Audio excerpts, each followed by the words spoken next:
देश के 15वें उपराष्ट्रपति बने राधा कृष्णन। राष्ट्रपति मुर्मू ने दिलाई शपथ।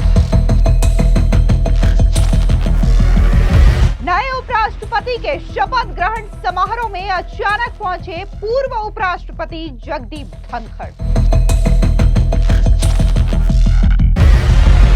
कपिल सिब्बल और कांग्रेस समेत विपक्ष का झूठ हुआ बेनकाब।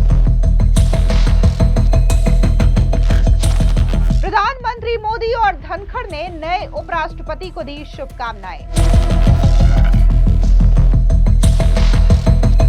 सीपी राधाकृष्णन ने शुक्रवार को भारत के 15वें उपराष्ट्रपति के तौर पर शपथ ग्रहण किया है। जानकारी के मुताबिक राष्ट्रपति भवन में सुबह 10 बजे के लगभग राष्ट्रपति द्रौपदी मुर्मू ने सीपी राधाकृष्णन को उपराष्ट्रपति पद की शपथ दिलाई। इस दौरान आपको बता दें कि प्रधानमंत्री नरेंद्र मोदी, गृह मंत्री अमित शाह, रक्षा मंत्री राजनाथ सिंह, बीजेपी के राष्ट्रीय अध्यक्ष जेपी नड्डा, पवन कल्याण समेत केंद्र सरकार के तमाम मंत्री और कई राज्यों के मुख्यमंत्री भी शामिल हुए। लेकिन इस दौरान काफी ज्यादा चौंकाने वाली तस्वीर तब सामने आई जब देश के पूर्व उपराष्ट्रपति जगदीप धनखड़ ने भी इस शपथ समारोह में शिरकत की। इतना ही नहीं, उन्होंने जो नए राष्ट्रपति बने हैं सीपी राधाकृष्णन, उनसे मुलाकात की और उनको शुभकामनाएं भी दी है। अब जिस तरीके से जगदीप धनखड़ ने न सिर्फ शपथ ग्रहण समारोह में हिस्सा लिया बल्कि नए उपराष्ट्रपति को शुभकामनाएं दी, उनके साथ बातचीत करते हुए नजर आए, मुस्कुराते हुए नजर आए, तो इससे कपिल सिब्बल और कांग्रेस की ओर से जो झूठ फैलाया जा रहा था जगदीप धनखड़ को लेकर के, वो पूरी तरीके से बेनकाब हो गया है। दरअसल आपको बता दें कि इस दौरान कांग्रेस के अध्यक्ष मल्लिकार्जुन खड़गे तो समारोह में उपस्थित रहे, लेकिन लोकसभा में नेता प्रतिपक्ष राहुल गांधी की अनुपस्थिति को लेकर के सवाल खड़े किए जा रहे हैं। इतना ही नहीं, सोनिया गांधी जो कि कांग्रेस की वरिष्ठ सांसद हैं, वो भी इस समारोह में नहीं पहुंची थी। ऐसे में लोग सवाल कर रहे हैं कि राहुल गांधी जो है वो बड़े बड़े समारोह के दौरान आखिर अनुपस्थित क्यों रहते हैं, फिर चाहे वो 15 अगस्त का समारोह हो जब वो लाल किले में नहीं पहुंचे, या फिर अभी देखने को मिलता है कि नए उपराष्ट्रपति का शपथ ग्रहण समारोह होता है लेकिन लोकसभा में नेता प्रतिपक्ष होने के बावजूद भी राहुल गांधी इस कार्यक्रम में उपस्थित ही नहीं होते। हालांकि जिस तरीके से ये तस्वीरें सामने आई है, एक बार फिर से विपक्ष में हड़कंप मच चुका है। लेकिन उससे पहले आपको भी शपथ ग्रहण समारोह की वो तस्वीरें दिखाते हैं जब द्रौपदी मुर्मू जो कि देश की राष्ट्रपति हैं, उन्होंने नए उपराष्ट्रपति को शपथ ग्रहण कराया।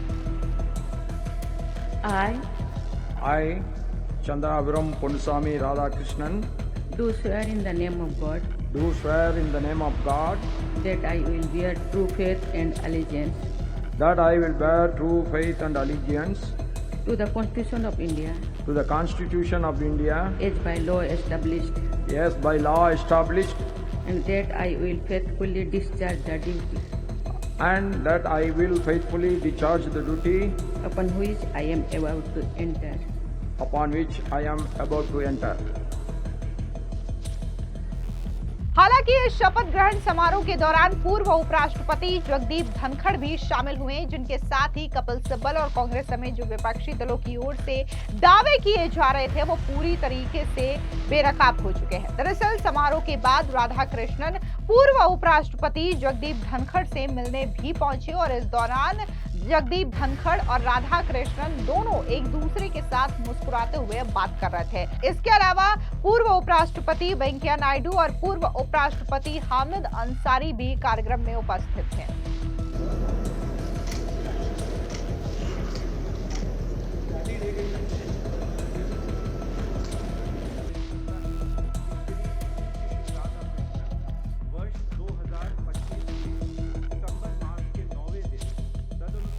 दरअसल पूर्व उपराष्ट्रपति धनखड़ लंबे समय बाद किसी सार्वजनिक कार्यक्रम में नजर आए। जगदीप धनखड़ ने 21 जुलाई को स्वास्थ्य कारणों से अचानक उपराष्ट्रपति पद से इस्तीफा दे दिया था।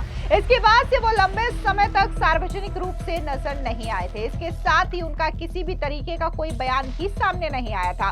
विपक्ष ने जगदीप धनखड़ के नजरबंद होने के भी आरोप लगाए थे। यहाँ तक कि कांग्रेस पार्टी के जो नेता है उन लोगों ने ये दावा किया था कि कहीं जगदीप धनखड़ को उनके घर में नजरबंद तो नहीं कर दिया गया है। इसके अलावा जो सुप्रीम कोर्ट के वरिष्ठ अधिवक्ता है कपिल सिब्बल, उन्होंने भी बकायदा गृह मंत्री अमित शाह पर अपील की थी कि वो जगदीप धनखड़ को लेकर के हमें जानकारी दे कि वो सुरक्षित है या नहीं है।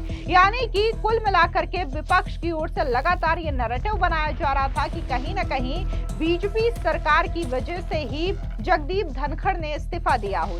दूसरी बात जिस पे मैंने आज ट्वीट भी किया, लापता धनखड़ जी, इन्होंने ये कहा कि धनखड़ जी ने खुद ब खुद इस्तीफा दिया था और उनका स्वास्थ्य ठीक नहीं था और उन्होंने खुद चिट्ठी में लिखा कि मेरा स्वास्थ्य ठीक नहीं है, इसलिए मैंने इस्तीफा दिया है। उस पर भी मुझे बड़ा ताज्जुब हुआ, क्योंकि अगर स्वास्थ्य उनका इतना ही खराब है तो अमित शाह जी को जानकारी होगी किस अस्पताल में है। जरा हमें भी बता दें, हम भी जाके मिल लेंगे, पूछ लेंगे कि उनका स्वास्थ्य कैसा है। एक इंडियन एक्स किसी पेपर में एक न्यूज़ आया है कि वो तो टेबल टेनिस खेल रहे हैं और अपना योगा करते हैं और कुछ इधर उधर के ट्रिप भी गए हैं, राजस्थान में गए हैं जहाँ कुछ बिल्डिंग बन रही है। तो इनको तो जानकारी होगी अमित शाह जी को सब, तो बता दें, क्योंकि फिर वही बात कि आप जनता को कुछ कहना चाहते हैं, असलियत कुछ और है और जनता को आप बेवकूफ़ बना रहे हैं। और जनता अब सब समझ चुकी है, क्योंकि आपको मालूम है कि बिहार में क्या होने वाला है, तो आप चाहते हैं ना कोई ऐसा बयान। लेकिन इस शपथ ग्रहण समारोह में देखने को मिल रहा है कि जगदीप धनखड़ काफी ज्यादा खुश नजर आ रहे हैं और राधाकृष्णन से मुलाकात भी कर रहे हैं। वहीं जब देश के नए उपराष्ट्रपति राधाकृष्णन बने तो इसको लेकर के देश के प्रधानमंत्री नरेंद्र मोदी ने उन्हें शुभकामनाएं दी और सोशल मीडिया साइट पर लिखा, सीपी राधाकृष्णन जी के शपथ ग्रहण समारोह में उपस्थित हुआ। एक समर्पित लोक सेवक के रूप में उन्होंने अपना जीवन राष्ट्र निर्माण, समाज सेवा और लोकतांत्रिक मूल्यों को सुदृढ़ करने के लिए समर्पित कर दिया। जनता की सेवा के लिए समर्पित उनके सफल उपराष्ट्रपति कार्यकाल की कामना करता हूं। इसके अलावा जगदीप धनखड़ ने भी नए उपराष्ट्रपति को शुभकामनाएं देते हुए कहा कि उपराष्ट्रपति पद पर सीपी राधाकृष्णन की जीत जनता द्वारा चुने गए प्रतिनिधियों के आपके प्रति विश्वास और आत्मविश्वास को दर्शाती है। आपको सार्वजनिक जीवन का पर्याप्त अनुभव प्राप्त है।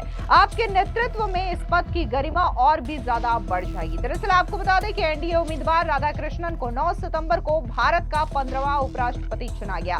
उन्हें विपक्षी उम्मीदवार बी सुदर्शन रेड्डी के मुकाबले 452 वोट मिले। राधाकृष्णन ने रेड्डी को 152 वोटों के अंतर से हराया है। राधाकृष्णन का कार्यकाल 11 सितंबर 2030 तक का होगा। फिलहाल इस पूरी खबर पर आपकी क्या राय है, कमेंट सेक्शन में जरूर बताएं। धन्यवाद।